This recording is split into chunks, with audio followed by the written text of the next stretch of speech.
জয় শ্রী মহাকাল, জয় শ্রী মহাকাল। অনেক দিন পরে আবার আমি ভিডিওতে। আমাকে কিছুদিন আগে আমার মেসেঞ্জারে একটি মেসেজ করেছিল যে মাতাজি এখন দীক্ষা নিতে কত টাকা চার্জেস লাগছে।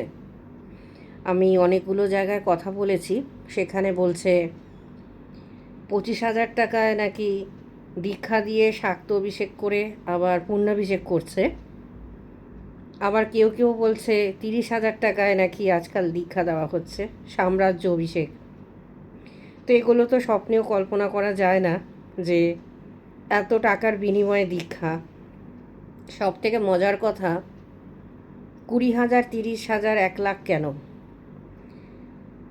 তাতেও কিন্তু দীক্ষার সঙ্গে সঙ্গে শাক্ত অভিষেক, তারপর পুণ্যাভিষেক, তারপর সাম্রাজ্য অভিষেক, এই যে ধাপগুলো আছে এগুলো বহু বছরের সাধনার ফল। এগুলো লাখ লাখ টাকা কেন, কোটি টাকা দিয়েও কিন্তু সম্ভব হয় না। কাজেই যারা এই দীক্ষা নামক ব্যবসাটা শুরু করেছে আর মানুষকে বোকা বানিয়ে দীক্ষা দানের নামে দীক্ষা না, শিক্ষা না অশিক্ষা দান করছে, সেগুলো খুবই অন্যায়, দুঃখজনক। তবে একটা কথা বলে দিই, আপনারা সকলে এই সমস্ত জায়গা থেকে দীক্ষা নেবেন না। কারণ আপনারা এইটুকুনি তো বোঝেন যে ধরুন আপনার বাড়িতে যে ছোট বাচ্চাটি আছে, যাকে ধরুন আপনি স্কুলে ভর্তি করাতে নিয়ে গেছেন, সঙ্গে সঙ্গে আপনাকে বলা হলো যে দেখুন আপনারা একটা কাজ করুন, 2,00,000 টাকা ডোনেশান দিয়ে দিন, তাহলে একবারে আপনার ছেলে বা মেয়েকে ক্লাস 5-এ অ্যাডমিশান নিয়ে নেব, যে কিনা নার্সারিতে ভর্তি হবার মতো যোগ্য। তো তখন কি আপনার কাছে এই কথাটা অবিশ্বাস্য মনে হবে না যে এটা কিভাবে সম্ভব, যে তারা যদি অ্যাডমিশান নিয়েও নেয় আমার বাচ্চা কিভাবে সেটাকে ক্যারি করবে? সেরকম আপনার সাথেও আপনাকে যদি বলি যে দীক্ষাদানের মাধ্যম দীক্ষাদান না হয়ে সরাসরি পুণ্যাভিষেক বা সাম্রাজ্য অভিষেক দীক্ষা দেবো এত টাকার বিনিময়ে, লাখ লাখ টাকার বিনিময়ে নাকি আজকাল দীক্ষাদান হচ্ছে। তো জানি না, দীক্ষাদান এটা ঘন্টা হচ্ছে, মন্দিরের ঘন্টা হয়ে ঝুলে থাকবেন, তাহলে দেখবেন সবার কাছে বেজে বাজিয়ে দিয়ে চলে যাচ্ছে, আর ঘন্টার মতন বেজে আবার ঘন্টা দেখে যে ছিঁড়ে গেলে কেমন হয়, মুখ টুকরে দাম করে পড়ে একটা শব্দ হয়, আপনার ভবিষ্যৎটাও তেমন হবে। আর আগামী জীবনটাও আপনার ঠিক তেমনই হবে, ঘন্টার মতন আপনি ঝুলে থাকবেন।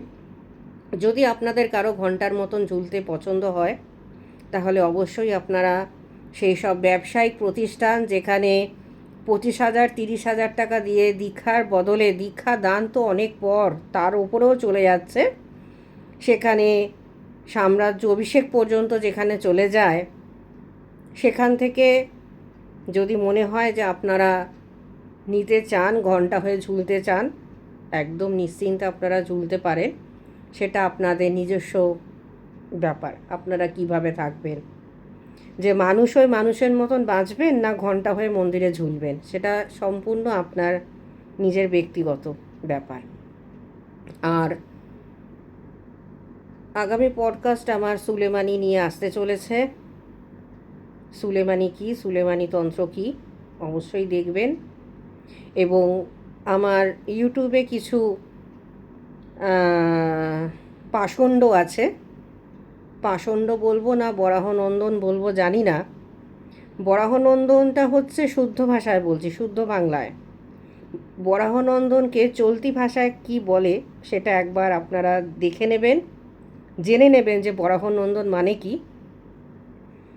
কিছু বরাহনন্দন আছে বা পাষণ্ড আছে যারা নতুন যখন পডকাস্ট বেরোবে, আমার আগামী পডকাস্টে আবার নতুন কিছু অশ্লীল ভাষায় মন্তব্য করবে, কিছু গালাগাল দেবে, কিছু খিস্তি দেবে, তাদের জন্য বিশেষ এবার ব্যবস্থা করা হয়েছে। আমি চাইছি তারা আবার আসুক, আমার যে পডকাস্ট বেরোবে 1 ঘন্টার মধ্যে নতুন কিছু অ্যাকাউন্ট খুলে ফেলুন, খুলে আমাকে গালমন্দ করুন, আমি আমার সত্য অবশ্যই মানুষকে জানাবো।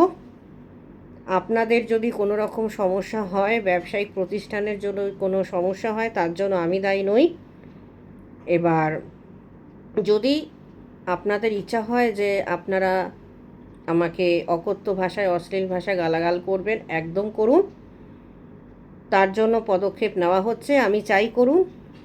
এটা হচ্ছে একটা ফাঁদ, ফাঁদে যদি পা দেওয়া হয় অবশ্যই ফাঁদে পড়বেন, ঠিক আছে? চাইছি বেশি করে গালমন্দ করুন, নতুন পডকাস্ট যখন হবে আবার নতুন কোনো অ্যাকাউন্ট খুলুন, খুলে ওখানে কিছু বাজে মন্তব্য করুন। তবে এইটাকে বলে রাখি, আপনাদের মুখে ঝামা, কাঁচকলা, ঝামা দিয়ে যদি মুখে বাড়ি খেতে ইচ্ছা হয় নিশ্চয়ই আপনারা আসবেন অশ্লীল ভাষায় গালাগাল করে মন্তব্য করতে। ঝামা আপনাদের জন্য রেডি আছে এবারে। আর যে সকল শিষ্য বা ভক্তরা, আমার অনুগামীরা, যারা আমাকে ভীষণভাবে শ্রদ্ধা করেন, যারা আমাকে ভীষণভাবে ভরসা করেন, বিশ্বাস করেন, তারা অবশ্যই মন দিয়ে দেখবেন পডকাস্ট এবারে।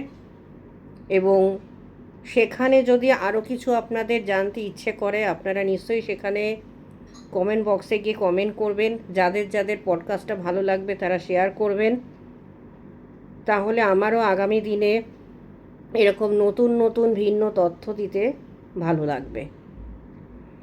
তো সকলে ভালো থাকবেন, সুস্থ থাকবেন, সকলকে ভালো রাখবেন, পরিবারকে ভালো রাখবেন এবং সমাজকে দূষিত মুক্ত রাখবেন।